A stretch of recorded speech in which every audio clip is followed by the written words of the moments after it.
Heart disc. Okay, இப்போ இப்படி ஒரு 4ஆக பிரிச்சுக்கலாம். இந்த ஹார்ட் டிஸ்க்கை C கோலன், இது D, இது E, இது F அப்படின்னு பிரிக்கலாம். இது HDDயோட பார்ட்டிஷன். ஓகேவா?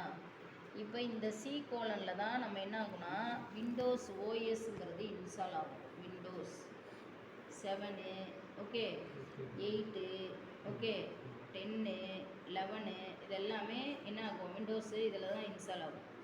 இந்த 3 கோலன்லையும் டேட்டா வச்சுக்கலாம்.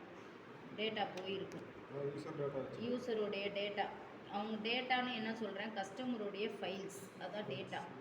எதில் வேணாலும் வச்சுக்கலாம். ஓஎஸ் கரெக்டாக உள்ளே போகிறது இதுதான் கேட்டு. இந்த கேட்டு தான் வந்து என்னன்னா இந்த லேப்டாப்போடைய ஓஎஸ் உள்ளே போகிறதுக்குரிய வழி. இது வழியாக தான் போய் இதெல்லாம் பார்க்க முடியும்.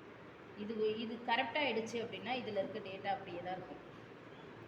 இது மட்டும்தான் கரெக்டாகும், இது மட்டும்தான் டெலீட் ஆகும் ஆட்டோமேட்டிக்காக, இது மட்டும்தான் பிரச்சனையாகும். இதெல்லாம் அப்படியே இருக்கும், அப்படியே இருக்கும். அப்போ இது கரெக்டாக ஆகிடுச்சுன்னா என்ன அர்த்தம்னா இப்போது அழிஞ்சு போச்சுன்னு அர்த்தம். ப்ரோக்ராம் அழிஞ்சிடுச்சு. அப்போ திரும்ப என்ன பண்ணணும், திரும்ப நம்ம ப்ரோக்ராமை இன்ஸ்டால் பண்ணணும் ஃப்ரெஷ்ஷாக முதல்ல இருந்து. அப்போ இதில் போய் இப்படி உட்காரும். ஓகே, இந்த ஹார்ட் டிஸ்கே பிரச்சனை ஆயிடுச்சுன்னா என்ன ஆகும் அப்படின்னா இந்த டேட்டா எல்லாம் அந்த டிஸ்க்குள்ளே இருக்கும். உள்ளே வந்து இப்படி வெள்ளை கலரில் ஒரு டிஸ்க் இருக்கும், ஒரு ஹெட் இருக்கும், ஒரு பிளாட்டர் இருக்கும். அந்த பிளாட்டராக அப்படி அடுக்கடுக்காக இருக்கும் அந்த டிஸ்க்கு. இந்த டிஸ்கில் தான் போய் உட்காந்துருக்கும் டேட்டா. இந்த டிஸ்க்கை எடுத்து டிஸ்க் ரீடர் போட்டு பண்ணால் மட்டும்தான் முடியும். அப்படி இல்லைன்னா இதை வந்து கரெக்டாக இருக்குது அப்படின்னு சொன்னால் சென்ஸ் பண்ணணும். சென்ஸ் பண்ணால் காப்பாற்றலாம். சென்ஸ்னால் என்னென்னா என்ன ஹார்ட் டிஸ்க் போட்டிருக்கீங்களோ அந்த ஹார்ட் டிஸ்க்கு காமிக்கணும், வெளியிலேருந்து காமிக்கணும்.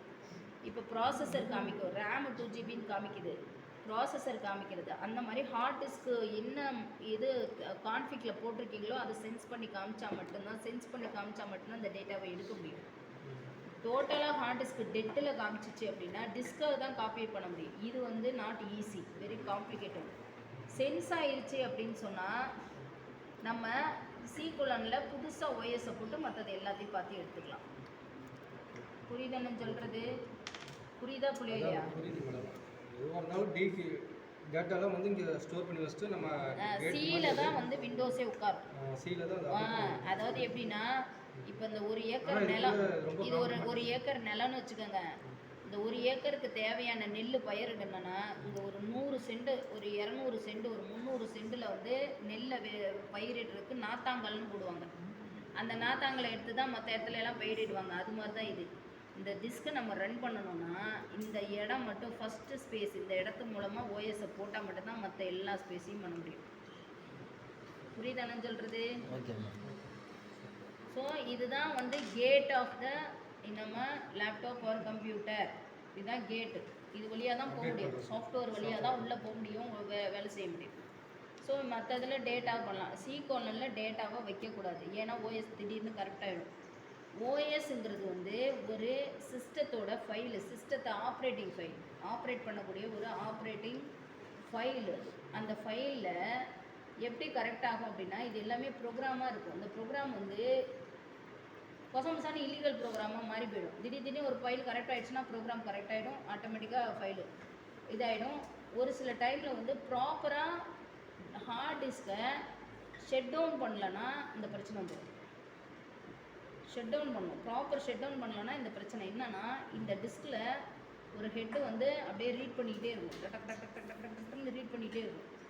டக்குன்னு ஆஃப் ஆகும்போது இந்த ஓட்டை வந்துடும், அப்படியே ஓட்டை மாதிரி ஒரு டாட் வந்துருச்சுன்னா ரீட் ஆகும். அப்போ படார்னு ஷட் டவுன் பண்ணுறது, இந்த லாங் ப்ரெஸ் பண்ணி ஷட் டவுன் பண்ணுறது, இதெல்லாம் பண்ணுவாங்க சில கஸ்டமர். ஷட் டவுனே தெரியாது அப்படின்னா என்னன்னே.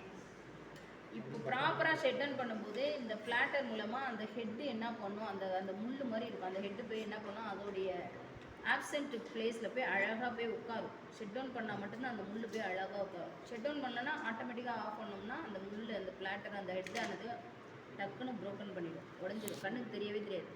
இப்போ நான் க்ளீன் பண்ணி போட்டேன், சென்ஸ் ஆச்சுன்னா அந்த ஹார்ட் டிஸ்க் ஓகே. அப்படி இல்லைன்னா இந்த ஹார்ட் டிஸ்க்கை தூக்கி வெளியில் போட்டு வேறு ஹார்ட் டிஸ்க் தான் போகும்.